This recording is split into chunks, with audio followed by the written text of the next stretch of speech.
katukulan ng isang pastor is pagturo ng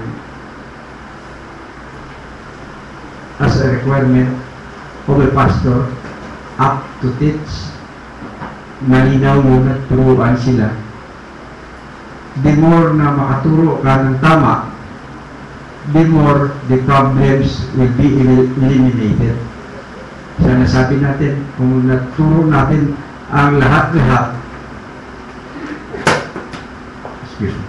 lahat-lahat, example sa Bible, lahat-lahat ng mga ordinances, church discipline, mga standards, no? These are taught as a requirement of a pastor up to teach. One of the things that is required to the pastor is to teach the heads of the families these things. The families these things. So if you could really teach, you have done already 80%. Teach meaning teach to worship, how to worship, teach how to edify, teach how to exhort, teach doctrines, no? Very clear. And you could already have done all the things that are required to you.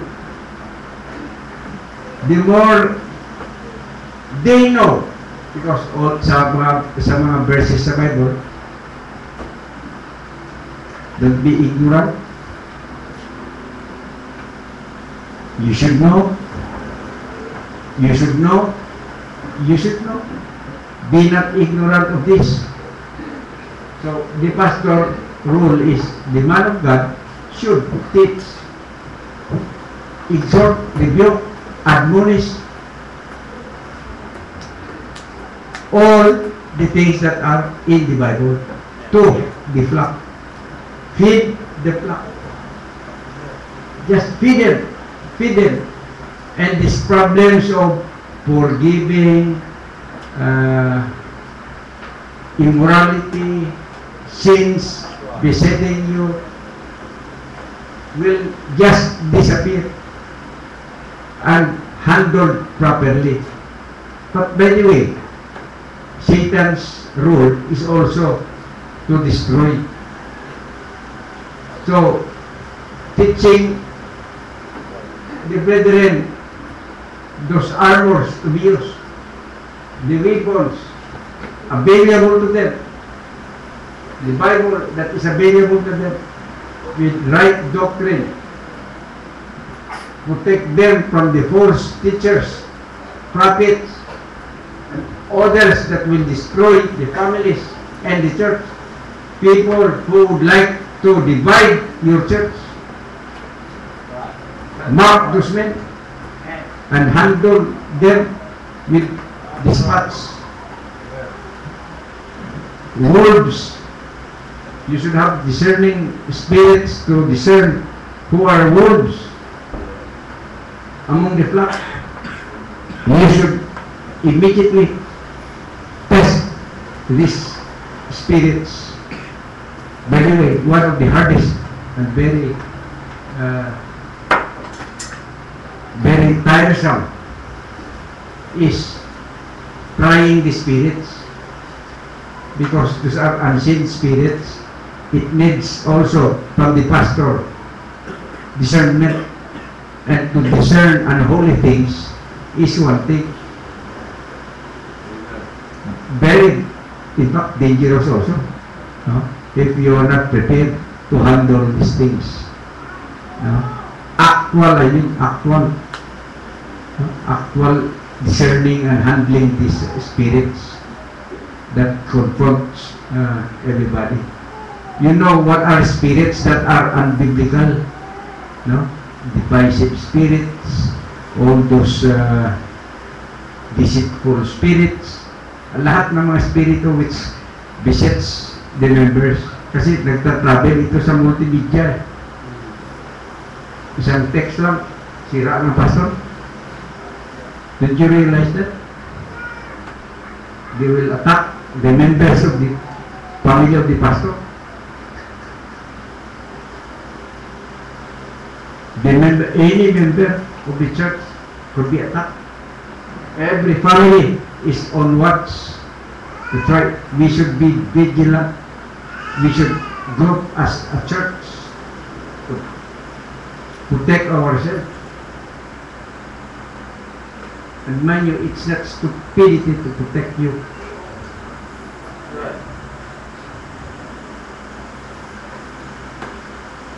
Very clear.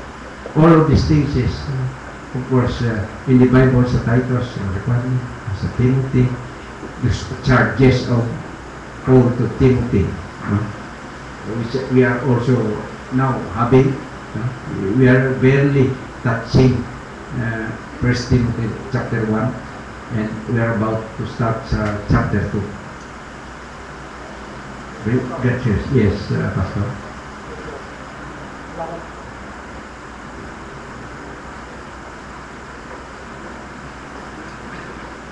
May nabanggit po si Pastor Ben kanina with regards sa discipline, especially family discipline. Mga pastor ay ulitin ko lang, pastor. Hindi siya pwedeng makialam sa nangyayari sa family unless humingi ng tulong yung head of the family. Saka lang siya papasok. Yan po. Tama po yung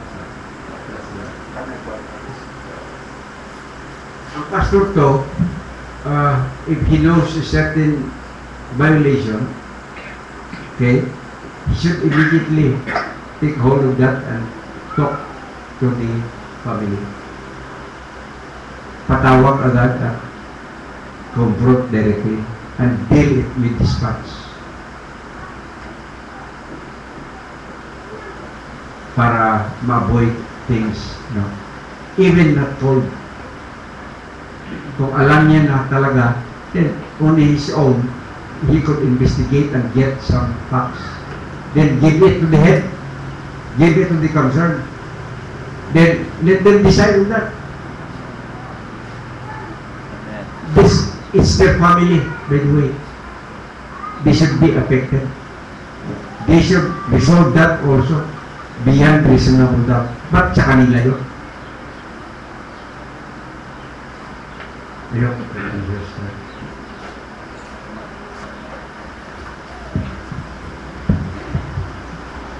Amen. Meron pa po ba? Sige. Ang ganda na po.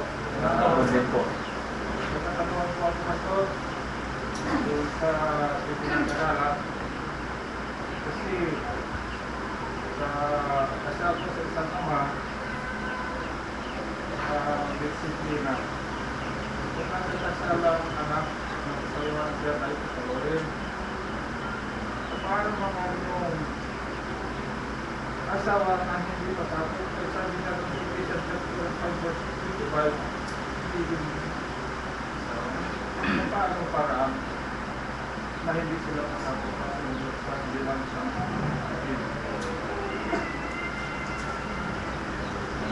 Ulitin ko para makuha ko if I get it right. Now, this is a situation with regards to discipline sa isang anak in the family na gusto ng ama ng head i-discipline but hindi one mind sa asawang babae. Tama? Pag ang anak nag-disobey, papaluin. Pero paano pag ang asawa? Ayaw. Kasi pag yung anak, may proper discipline para sa anak. Paano pag asawa mo ang nag-discourage sa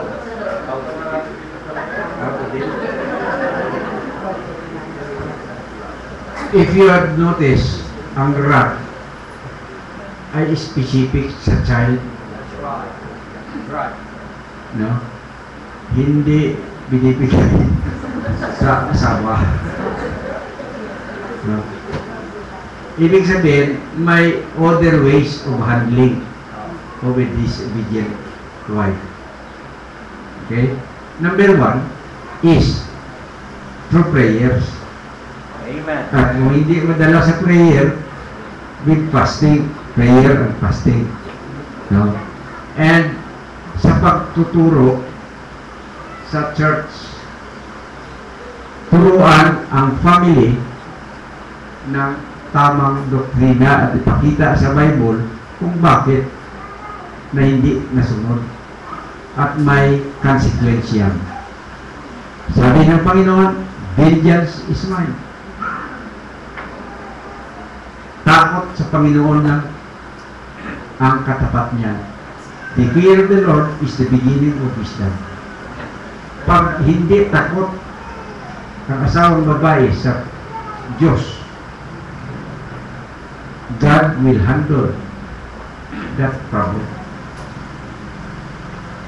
And we need to ask God mercy because alam natin na may kapalit na consequence yan sa Bible. We know that pag na-violate ang consequence, malaki. I will speculate sa mga nangyayari sa disobedient wife. One is, you will have sons and daughters that are all disobedient to the word of God. Diyan matakot na tayo eh. Yeah. No? Diyan matakot na tayo. Basta ang asawa hindi magsubmit sa asawang lalaki sa head, may kapalit yan. Ang isa sa mga practical at real na makikita agad ay ang effect sa mga anak sa within the family itself. Dalawa, it will be a very bad example. Very bad example sa church na makita nila na ang isang asawa ay disobedient.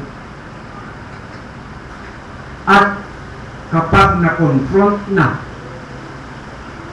ng pastor ang family niyan at natawag ulit, no? At binibigyan ng Word of God para mapa-intindi, that will result if saved. I-examine agad, is the wife saved? I-examine. Kaya no way na ang saved na wife should not submit to the husband. Kung alam niya na may Diyos at ang salita ng Diyos ay nagsasabi na submit in all things. Build on the salvation. Amen. Because usually, gano'n ang nangyayari. For all you know, nag-profess lang, head knowledge lang ba? Hindi siya. These are the manifestation of a rebellious wife na hindi siya. So, chances are, the pastor should immediately talk to this family and begin. Of course, pag hindi pa, considering na nasabihan na and it will create so many problems in the church, then warn them. Give a chance. Be patient. The church should be patient. Kasi paulit-ulit na tuturuan. The ladies, saved ladies also should help by telling the wife and submissive wife to submit. And always do that in prayer with meekness. No? Para hindi magiging stumbling block ang lahat. But usually, examine ang salvation. Kasi basta say, chances are, they will submit to the word of God. Makatulong?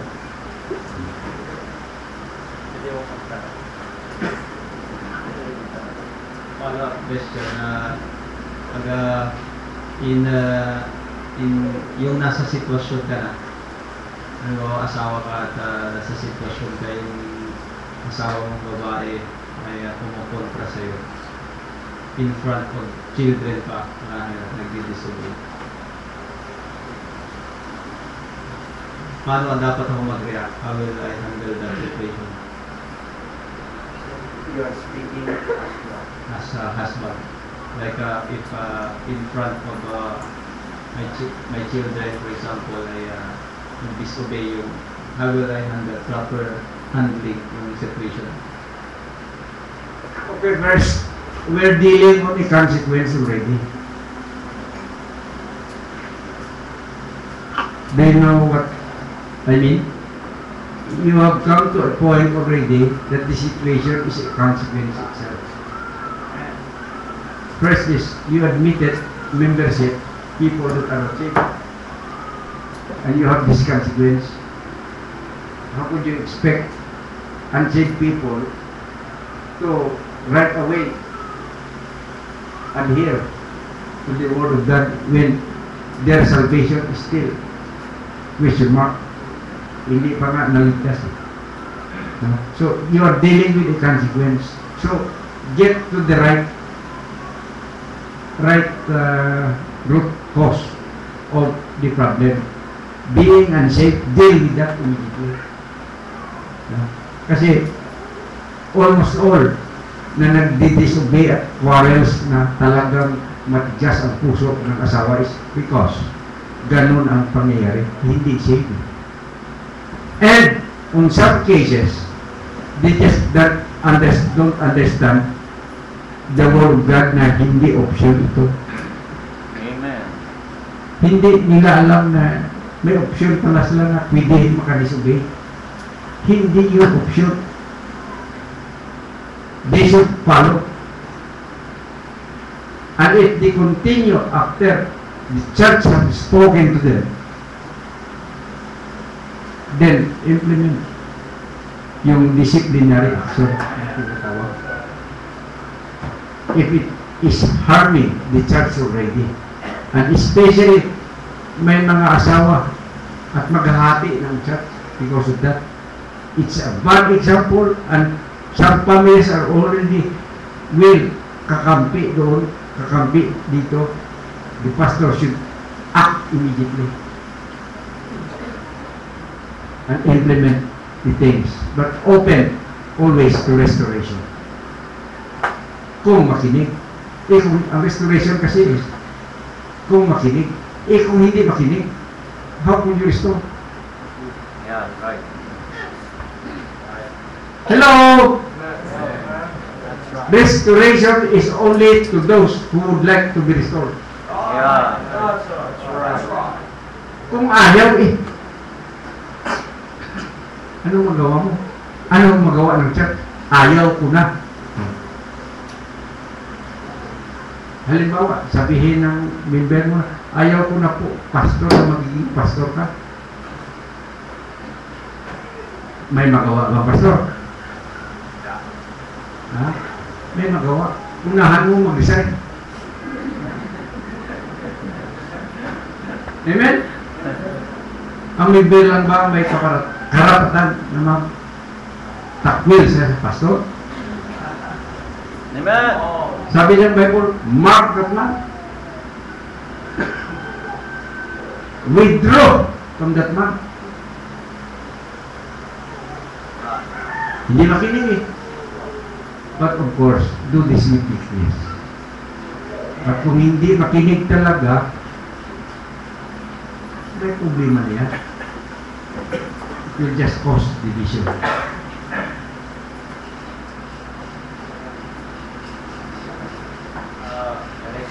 Meekness na sinabi ni Pastor, ang parang point ko kanina, usually my observation, ang mga men na trying to be the head, kasi nandun na sila sa situation na kumukontra yung asawang babae in front, at usually ang ginagawa ng lalaki ay ipapakita rin yung mas matigas siya. Is that the proper way, or you have to show meekness at in the right place to pag-usapan, or ipakita nyo in front of the kids sa katapangan kayo at to the point na masaktan mo siya dahil you want to take that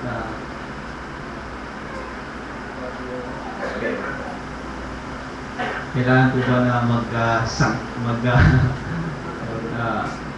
mag-away sila public? Of course, ang pag-aaway ng mag-asawa ay hindi normal. Common na nag-aaway. But ano ang pag-aawayan niyo? Kung ang asawang babae mag-submit, it takes two to fight. But if the wife submits, anong awayin ng husband?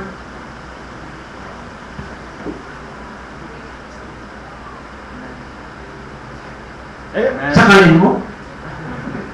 Awayin mo? Bakit mo magod? Kung nga okay na kasi ano pa rin? Nagsasubmit na eh. Awayin mo ba na nagsabi? Opo. Ang masusunod sa utos mo. Pag hindi nagsubmit. Pag hindi nagsasubmit, sakalin mo ba? Hindi naman. Imagine na may instruction din na husband, love your wife. That's right. Kahit mag-fail yan, love your wife.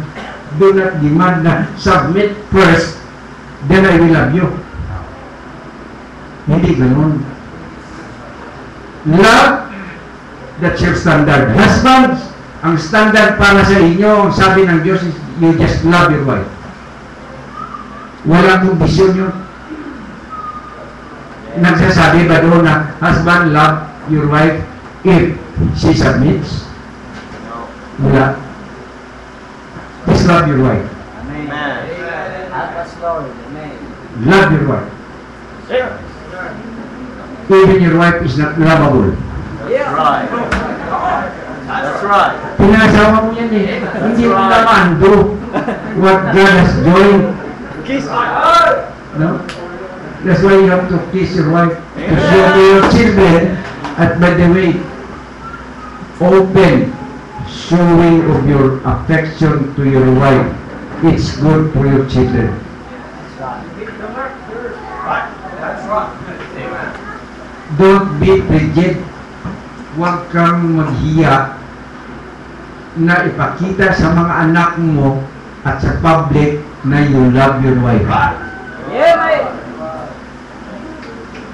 Hindi ikakahiya na mahalin ang asawa. Sampol, Brother Randy.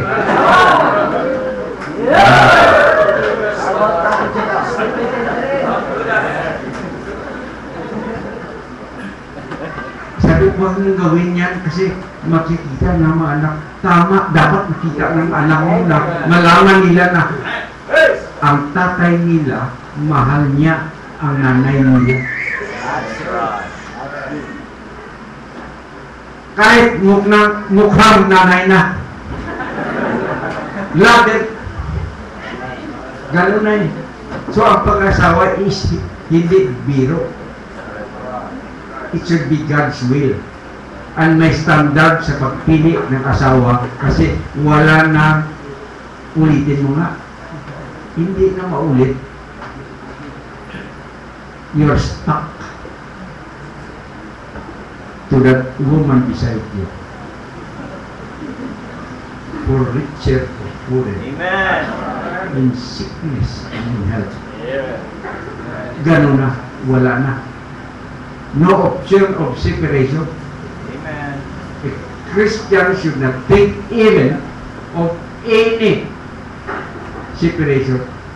Regardless kung nag-away na hindi dapat nag-away. Amen. Bakit nag-away? Kasi hindi talaga nag-submit ang asawa at ang asawang lalaki hindi niya mahal ang kanyang wife.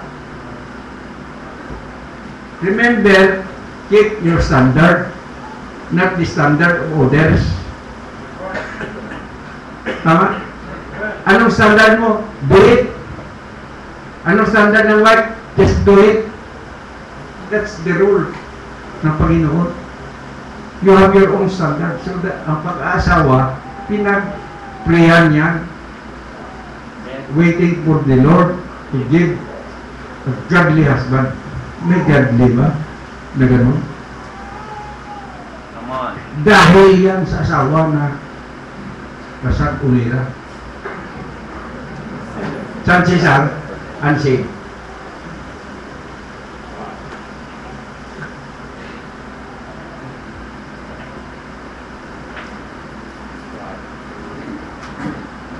Question? May nag-edit sa tingin ko babae ito. Phone interest. Babae siguro. Posible po ba na disobedient din ang father sa God?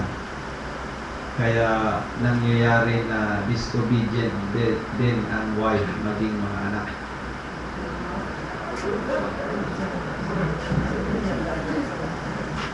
Pwede na.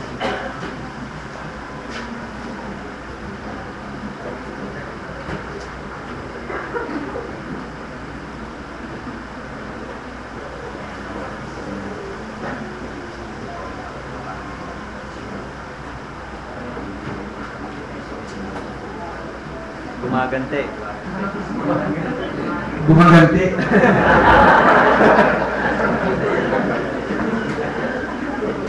Sasabi ko, lahat tayo is living on consequences. Good or bad consequence. First place, hindi tama ang paraan sa pag-aasawa.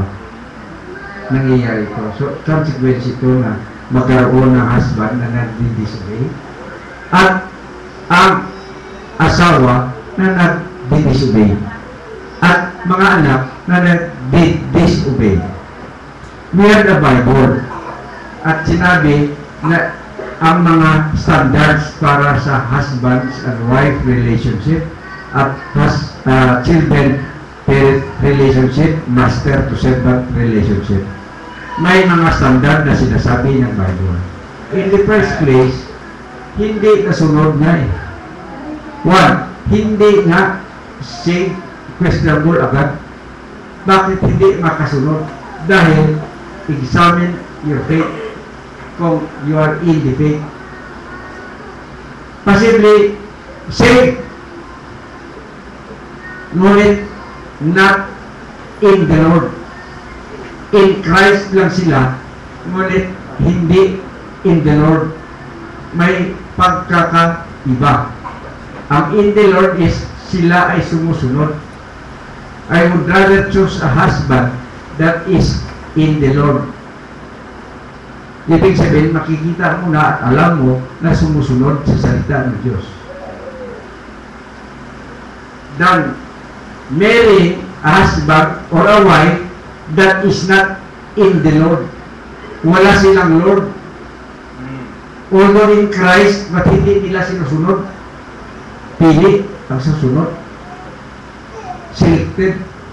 But in the Lord is everybody, sabi ng Bible ay sinusunod nila. They are in the Lord. Where Jesus Christ is the Lord and Savior. Not only Savior, but Lord and Savior. Amen. Pina-follow. Now, how could it be na pag-asawa mo na alam mo na hindi sumusunod sa Lord? Kasalanan mo yan. You took the risk. Kasi sabi mo, usually ang sagot ay susunod yan. Susunod yan pagdating ng oras. Eh, sa oras, hindi sumunod. That's why you have a disobedient husband sa Panginoon. You have disobedient wife sa Panginoon. Disobedient children. Kasi hindi saved. In the first place, nagsama kayo na hindi sure ang salvation. That's why it's important for the parents to train your children. Tamang training. Para we will raise up godly children who is following the Lord. You will raise up children, godly children who is following the Lord, so that when they meet at ipagtagpo sila ng Panginoon, they are obedient and nagiging Lord nila ang Savior natin. So, when they meet together, wala nang question.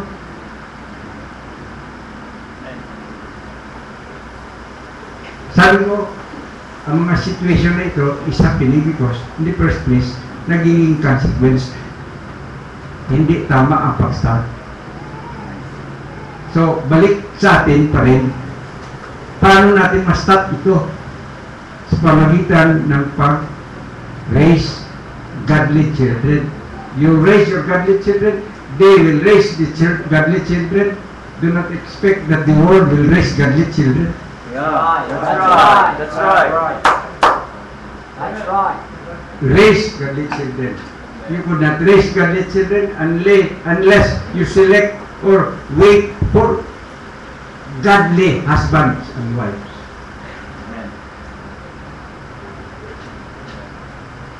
So that's what I'm praying for. Sa inyong lahat. Amen. Please God, give them godly husbands and godly wives. Amen.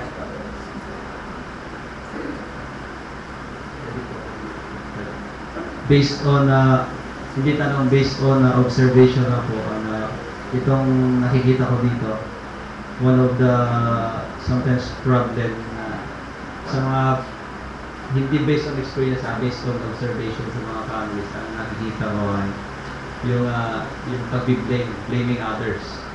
So papasok po yung individual accountability. Nandun na po sa situation na nandun na kayo sa situation na yung asawa mo ba ganito. Sometimes ang nangyayari kaya hindi masolve dahil you're blaming others, bakit ganito ka. But in fact, you can decide. For example, ako bilang anak, kahit if, for example, mayroon lumaki ako sa family na hindi maganda yung kanilang pinakita sa akin, but I could choose individual accountability. I will, kung nakaintindi na ako, I will choose to obey. I will choose to obey, hindi yung mag-blame pa, magsisisihan. Parang ganito nga, possible na gamitin ito na kuha ng babae, kaya hindi siya mag-obey sa kanyang asawang lalaki kasi disobedient ang kanyang asawang lalaki. But kung nakaintindi ka na, kung hindi pa man obedient siya, individual accountability. If you're a wife, kahit ganun yung asawa mo, you have to obey kung naintindihan mo ang iyong role. Meron pa po bang tanong? Dami. Sige. Sige. Sunod yan.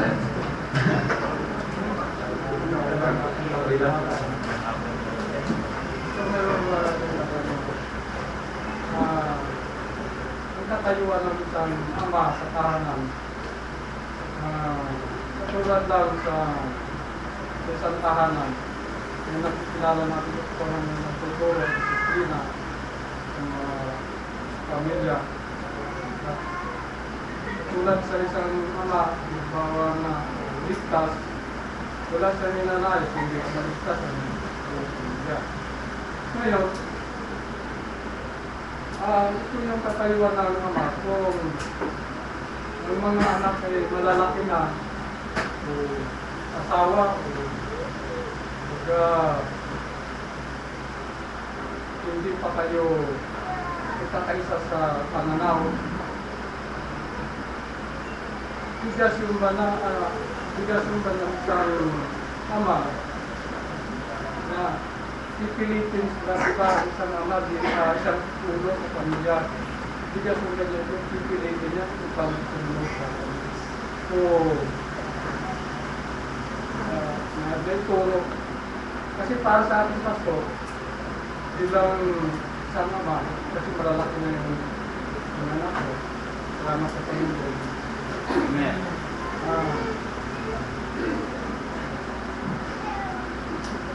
Hindi na sila pwede papaluin. Kung ginagawa ko na lang, turo ngayon ang nalalawak sa Pedro, may turo din sa atin, at ganoon din sa asawa ko. At kailangan bang ipilitin sila, ganito sundin niyo sa akin, ganito gagawin sa akin. At para sa akin, Pastor, hindi po sila hinihintay na sundin nila ako, kundi napanalangin ko sila na ang banal na Espiritu ng ano yung katayuan ng isang ama, katama, malalaki. So ano ang tanong? Pipilitin ba? Ano ang magagawa ba ng, kasi marami po yung mga ama na ngayon, hindi natin alam kung paano tumayo sa tahanan. Lalo kung malalaki na. Kung nalalaman ng iba, ay ako talagang pulo dito eh. Ako talagang mas dito sa iba, pipilitin natin ba? Salamat. First of all is you have to recognize, alamin kung ano ang order ng Panginoon. Yan ang order ng Panginoon sa atin. Yan po ay hindi pinipilit. You have this order, this Bible,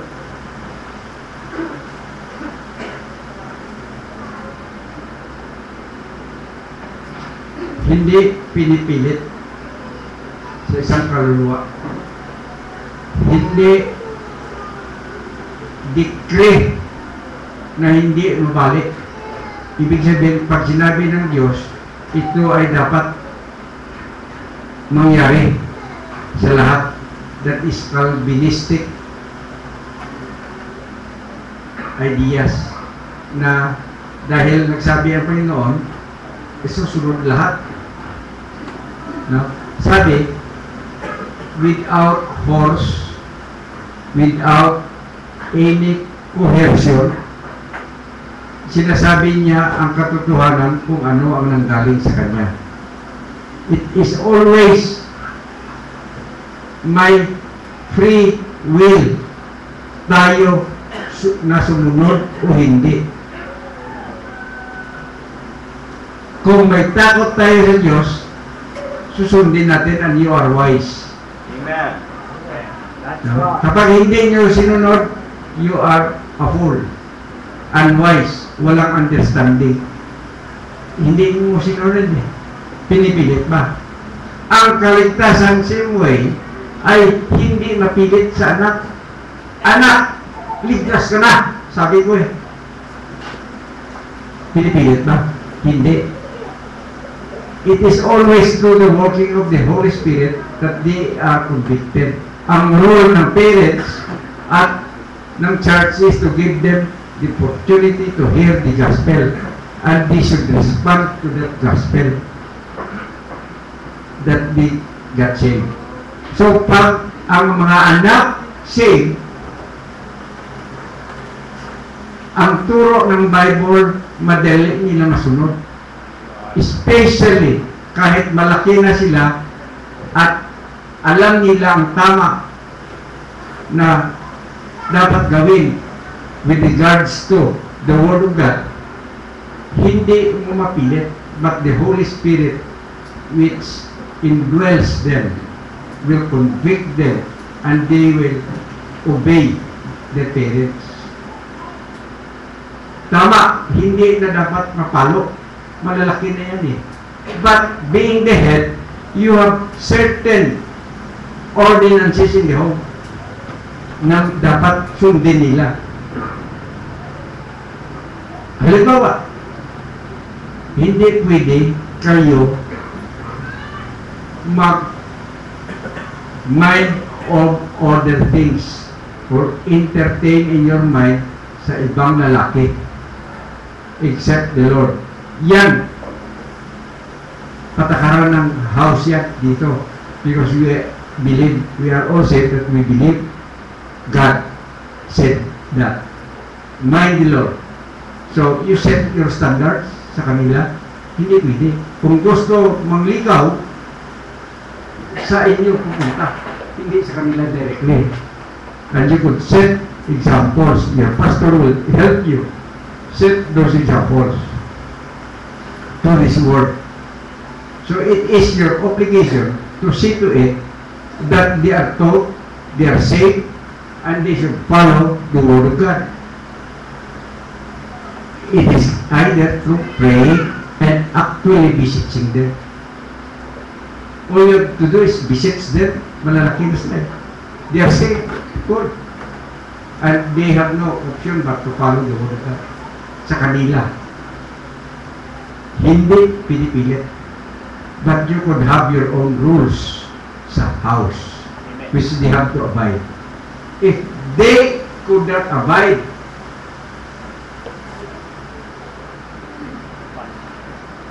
institute your discipline as the head. Amen. Take hold.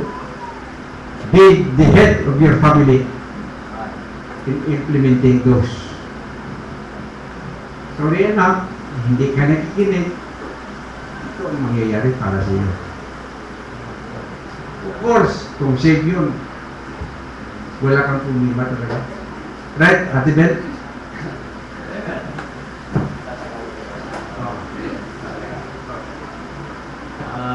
Di Tagalog ko ano, ang sabi ay of course walang hindi sila pipilitin, pero kailangan mo silang turuan at kailangan kang maglagay ng alituntunin sa pamamahay.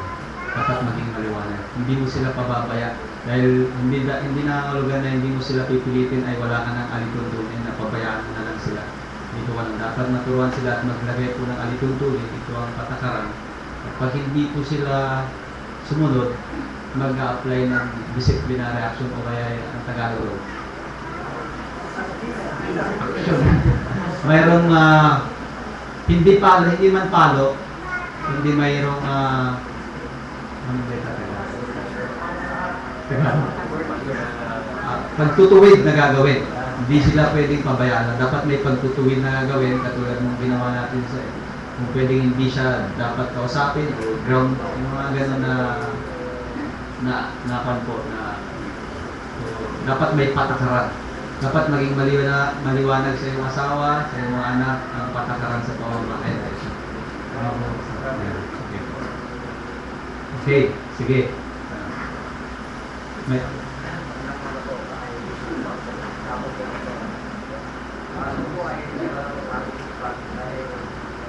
pinapagalaman po natin ay tungkol sa pastor ng pamilya.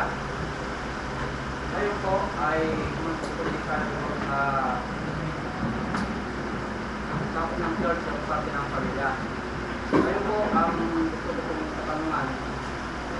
Halimbawa po ang isang pamilya ay dahilan ng kasiraan ng church.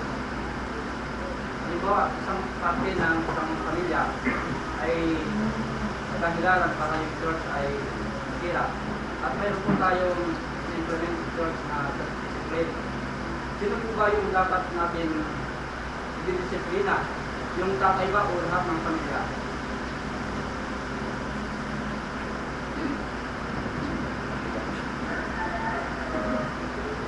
Depende yan po sa violation.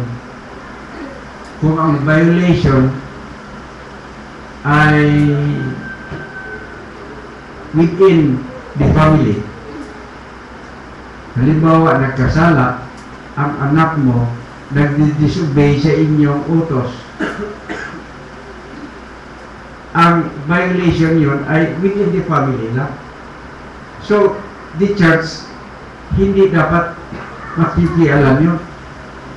Kasi sabihin mo, example lang ito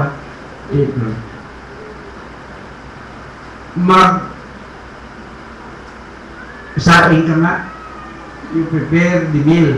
Ibig sabihin, magluto ka ng pagkain natin sa pananghalian. Nag-disobey.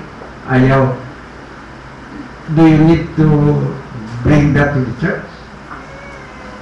Ibig sabihin, in that case, kayo lang ang nakaalam nun, di ba? So, maaaring magbigay ka ng disiplina. So, ano ang ginawa, bakit hindi siya nakagawa noon? Pag-usapan ng mag-asawa at ang pamilya na ito po ay sige-sige na eh. Okay lang sa isang time. But, palagay ko, palagi na lang ito nangyayari. So, you should already take action. No? Na walang reason at all. Ayaw yun lang. Katamaran na o rebellion na yun. So, that has to be dealt with within the family, sa inyong family. Now, if you have decided na uncontrollable na, hindi na talaga, hindi muna, there are times na hindi, you could not control anymore. That's the time na i-consult ng pastor at sabihin, Pastor, anong matulong ito? Nagkaroon ako ng problema. Uncontrollable na. So, magbigay ang payo ng pastor. At that means na kung ano man ang ipayo niya, susundin nyo without even informing everybody. Tama? So, things could be handled. At kung hindi pa mag-respond, rebellion na talaga at hindi mangyayari yan. No? So, sabihin na sa church at ang church na ang mag-handle sa case na yan. And whatever pag-uusapan ng mga men at ang mga men together with the pastor should give already, the pastor will already give the disciplinary action to correct the erring child. And with simultaneous with the restoration process. Sabi natin na gusto natin na mag-correct at magbalik. Ngunit may cases na ayaw talaga. Hindi naman natin mapilit. Talagang nag-disobedient na. So, hindi na pwede sa church kapag ang disciplinary action na talagang hindi na magtanggap at nakakasira na sa image ng church. That's the time na pag-uusapan na hindi magtanggap ng restoration. So, the best way is to withdraw already. No? But, this should be done, no? With clear at na paliwanag sa lahat. Okay? Nasagot ang katanungan.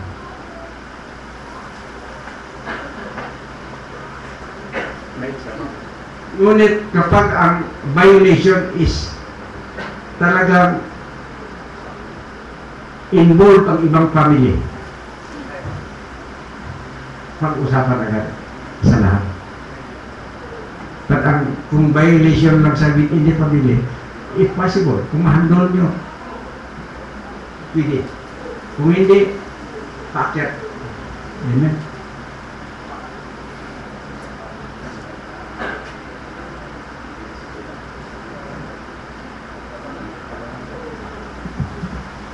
Ang pagkaintindi ko kasi sa kanila, paano pag dumating sa last siguro to, paano po pag dumating sa pagkakataon na ang tatay yung kailangang disiplinahin?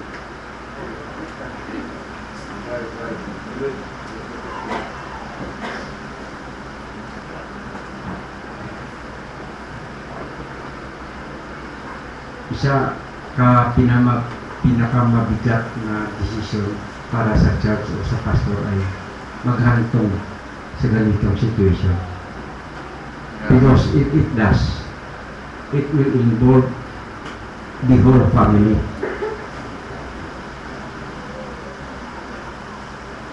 Spiritually public kasi, especially the head, the wife, it will mabigat na halimbawa yan. pinakamabigat na desisyon para sa church at para sa pastor na magsabi na ang isang family have to be sent away. But God is holy. God is just. The church should protect itself. You have no option. If by several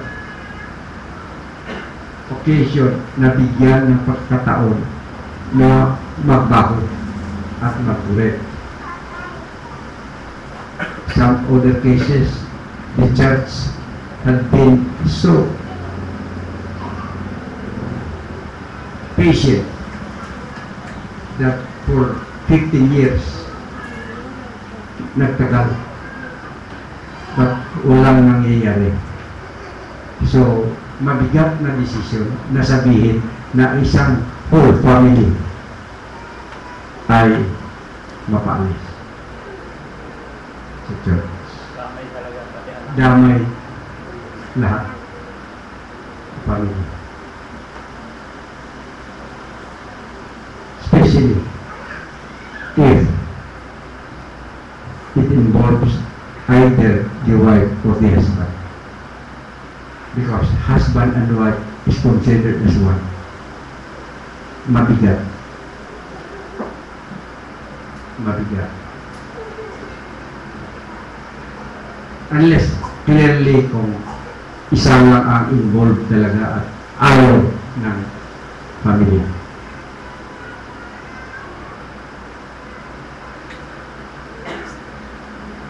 Or the family is the victim of the husband. Or vice versa.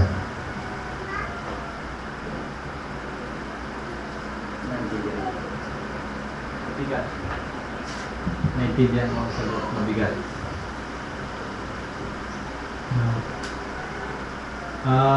May yung bayaw ko yata nagtaas kanina. Hindi. So last na po itong tanong ko na ito. Kung may tanong naman po kayo, anytime, kung dito habang kumakain, pwede po mag-araw kayo.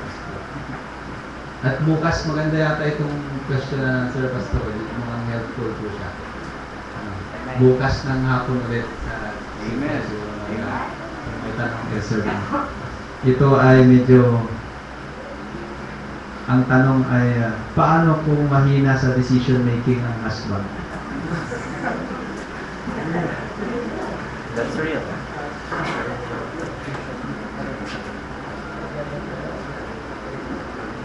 Ang mga husband, talagang mahina yan kapag walang katulong.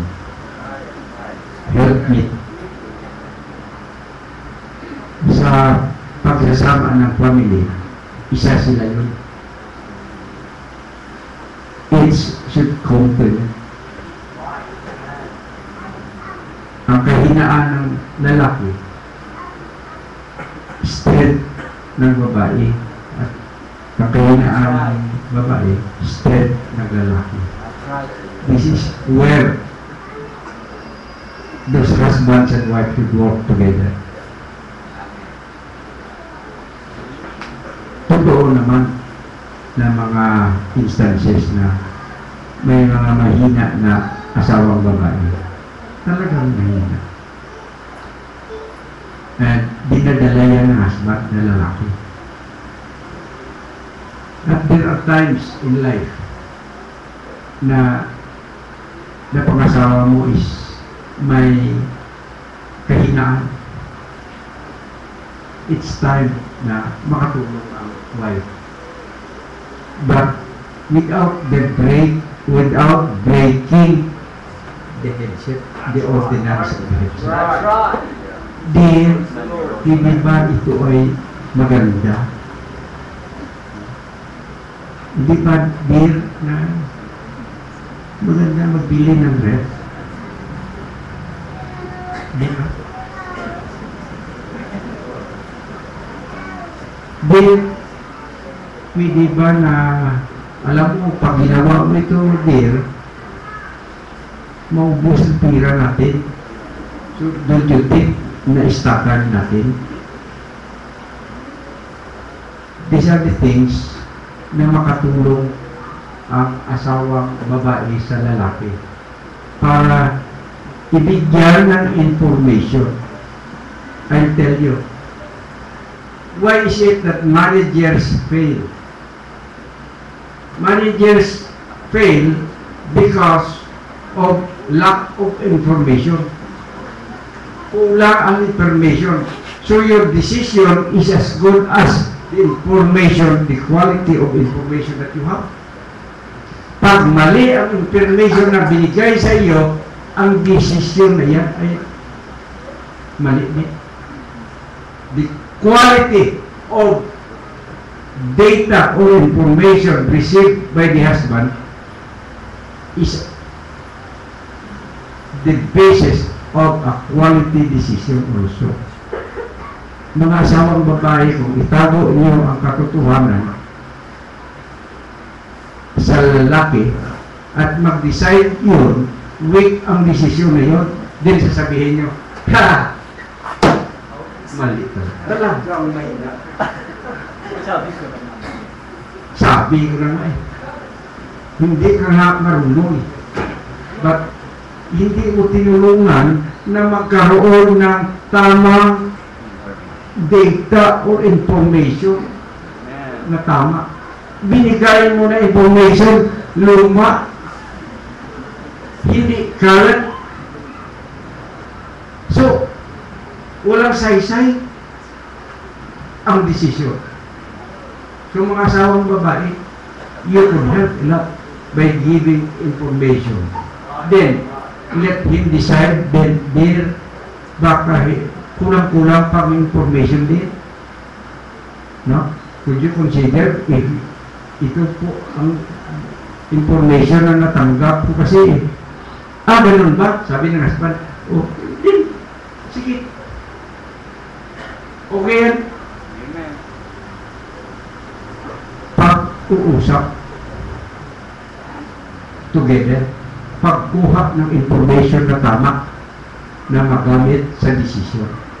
Wives could help on those things without downgrading the decision ng ama. Huwag niyo ganyan ang asawa niyong lalaki. Give him enough information, support him para magkaroon ng confidence.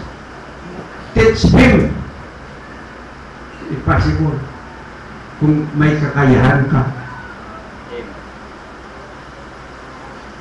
At husband, consider ang mga information na ginagawa ng wife mo sa inyo. Amen. Because you have not considered, maybe you have not considered that current na information na kailangan.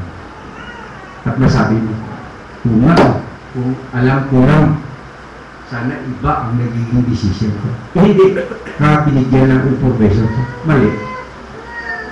So, anong ibig sabihin? Pag-uusap na mag-asawa. Kasi, palagi na lang kayo nagtitek sa iba. Ngunit ang pag-uusap nyo ng asawa, wala.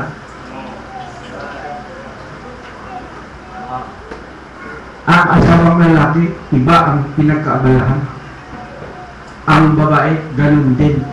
Walang pag-uusap. Hindi nag-uusap. Paano makahelp? Paano mo support ang headship? This headship stays whether the wife or the husband is weak. Amen. That's right. Non-negotiable. Amen. That's right. That is not the reason to break that ordinance. Yes, sir. Amen. That's Bible doctrine. Non-negotiable. Yeah. Hindi pwede ma-compromise. It is still the word of God. Amen. Amen. Thank you, Lord. Glory to God. Nabibless po ako pag pumupunta po ako sa kila pastor. Halos buwan-buwan ako doon na nakikipag-fellowship. One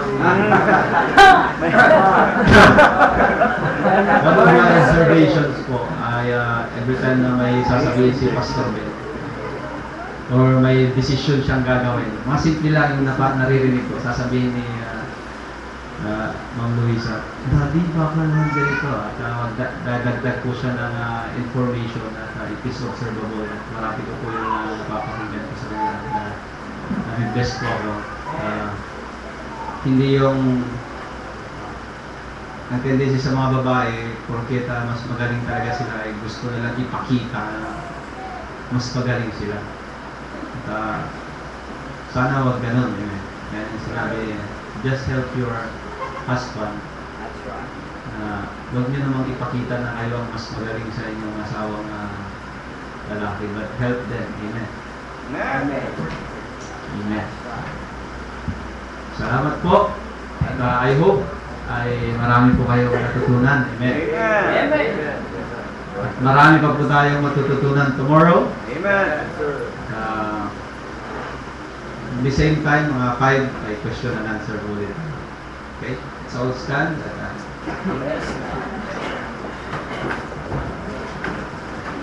So already 6:11.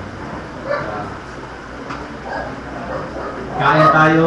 Kaya ba natin ng 7 mag-start? Tingnan natin pag okay.